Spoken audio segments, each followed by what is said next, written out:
Box na nato ang cellphone ni Mother. So, ito po ay Go Spark. Ay Spark Go, Tecno Spark Go 2024. Yan. Wala ay gibutan na akong kuan. So, ito tanggalin natin sa lalagyan. Yan, sa lalagyan. Paano to? Ito. Ayan guys. Advanced technology na ito guys dahil ito ay hindi na siya quadro core kundi ano na siya octa core. Ayan, ito guys ang kanyang likod ng Tecno Go 2024. Ayan, i-on natin guys. Ito guys ay meron na to siyang ano guys, tempered glass.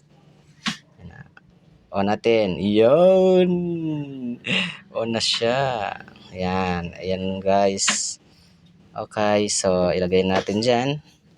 At ito ay kasama na siya ng paano ba to? Aroy.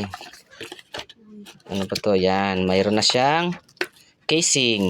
Oh, may casing na. Yan, ang casing kasama. Tapos mayroon siyang charger.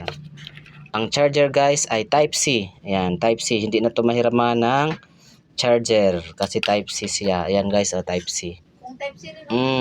Type C na. Ang gamit ng Yan, ang mga gamit natin ay Android.